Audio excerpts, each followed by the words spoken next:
తెలంగాణలో మంత్రివర్గ విస్తరణ విషయం ఆ వర్గంలో పోటీని పెంచుతోంది. ప్రభుత్వం వచ్చి ఏడాది దాటినా ఇప్పటికీ ఆ కోటా నిండకపోవడంతో ఎవరికి అవకాశం దక్కుతుందన్న ఆసక్తి ఏర్పడింది. మరి ముఖ్యంగా ఆ ముగ్గురు నేతలో ఎవరికి ఆమత్య యోగం పట్టనుందన్న సస్పెన్స్ గా మారింది. ఇంతకీ ఎవరా నేతలు, ఏమిటా కథ? తెలంగాణలో కేబినెట్ విస్తరణపై కొత్త చర్చ. మైనార్టీ కోటాలో మంత్రి అయ్యేదెవరు? పాత నేతలకైనా కొత్త వారికి ఛాన్స్ ఇస్తారా? Senior versus veteran cricketer. తెలంగాణలో మంత్రివర్గ విస్తరణపై ఊహాగానాలు ఊపందుకోవడంతో ఇప్పుడు ఇలాంటి చర్చ జరుగుతోంది. ముఖ్యంగా మైనార్టీ కోటాలో ఏ నేతకు అవకాశం లభిస్తుందనే విషయంలో ఉత్కంఠ ఏర్పడింది. అందరూ అర్హతలున్న వారే, అందరూ హైకమాండ్ కు దగ్గరి వారి. మరి ఢిల్లీ నుంచి ఎవరికి సానుకూల సందేశం అందుతుంది అన్నదే ఇటు పార్టీ వర్గాల్లో అటు రాజకీయ వర్గాల్లో ఆసక్తి రేపుతోంది. ఈ విషయంలో ఇప్పటికే పాత నాయకులు కొత్త నాయకుల మధ్య పోటీ నెలకొని ఉండగా ఆ లిస్టులో వెటరన్ క్రికెటర్ అజారుద్దీన్ కూడా ఉండడం మరో విశేషం. తెలంగాణలో రేవంత్ రెడ్డి నేతృత్వంలో కాంగ్రెస్ ప్రభుత్వం ఏర్పడి దాదాపు 15 నెలలవుతోంది. అయితే ఇప్పటి వరకు రాష్ట్ర కేబినెట్ లో మైనార్టీలకు అవకాశం దక్కలేదు.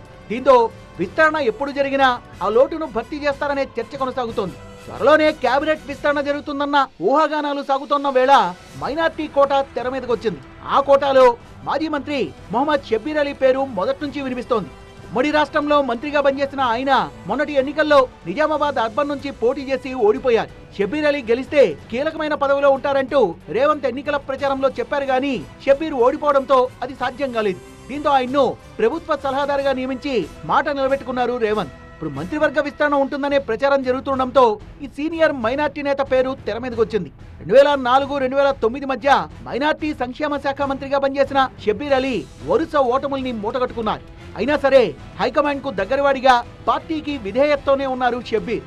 పార్టీ ప్రతిపక్షంలో ఉన్నప్పుడు ఎమ్మెల్సీని దక్కించుకుని మండలిలో వాయిస్ వినిపించారు.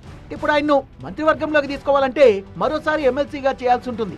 మరి హైకమాండ్ ఆ దిశగా ఆలోచిస్తుందా లేక ప్రస్తుత సలహాదారు పదవితోనే సరిపెడుతుందా అన్నది తెలియాల్సింది. మైనార్టీ కోటాలో మాజీ క్రికెటర్ అజారుద్దీన్ పేరు కూడా మొదటి నుంచి బలంగానే వినిపిస్తోంది. 2009లో ఉత్తరప్రదేశ్లోని మొరాదాబాద్ నుంచి కాంగ్రెస్ ఎంపీగా గెలిచిన ఆయన 2014లో ఓటమిని చవిచూశారు. 2019లో సికింద్రాబాద్ ఎంపీ టికెట్ ఆశించి భంగపడ్డ అజార్ ఆ తర్వాత కాంగ్రెస్ లో కామ్ అయిపోయారు. అయితే ఆయన్ను తెలంగాణ కాంగ్రెస్ వర్కింగ్ ప్రెసిడెంట్ గా నియమించింది హైకమాండ్. ఆ తర్వాత 2023 అసెంబ్లీ ఎన్నికల్లో జూబ్లీహిల్స్ నుంచి బరిలో నిలిపినా విజయం దక్కలేదు. అయినప్పటికీ మైనార్టీ కోటాలో మంత్రి పదవి కోసం ఆయన ప్రయత్నాలు చేస్తున్నారనే ప్రచారం ఉంది. మరి హైకమాండ్ ఫైనల్ చేసే లిస్టులో ఈ వెటరన్ క్రికెటర్ పేరుంటుందా లేదా అన్నది ఇప్పుడు సస్పెన్స్ గా మారింది.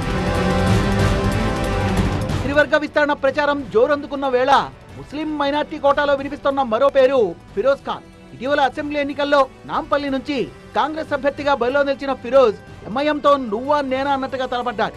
ప్రభుత్వం వచ్చాక సైతం నాంపల్లిలో కాంగ్రెస్ హవా కొనసాగించేందుకు గట్టి ప్రయత్నాలు చేశారు. మజ్లిస్ నేతలతో అమీతుమి అంటూ వార్తల్లో నిలుస్తున్నారు ఫిరోజ్. తెలంగాణ కాంగ్రెస్ లో మైనార్టీల నుంచి కొత్త ముఖంగా ఆయన్ను ప్రొజెక్ట్ చేసే అవకాశం ఉంటే హైదరాబాద్ సిటీ నుంచి ఇదే కోటాలో ఛాన్స్ ఇవ్వాలనుకుంటే మంత్రివర్గంలో ఫిరోజ్ కు బెర్త్ కన్ఫర్మ్ కావచ్చనే ప్రచారం పార్టీ వర్గాల్లో జరుగుతోంది. పాత నాయకుల్ని పక్కన పెట్టేసి కాంగ్రెస్ కొత్త నేతలకు అవకాశం ఇచ్చే యోచనలో హైకమాండ్ ఉందనే ప్రచారం కూడా జరుగుతోంది. హైదరాబాద్ సిటీకి చెందిన యువ మైనార్టీ నేతల పేర్లు కూడా తెరపైకి వస్తున్నాయి. మరి ఈ ముగ్గురు కీలక నేతల్లోనే ఎవరో ఒకరికి ఛాన్స్ దక్కుతుందా లేక కొత్త వారిని మంత్రి పదవి వరిస్తుందా అన్న దానిపై త్వరలోనే స్పష్టత వచ్చే అవకాశం ఉంది.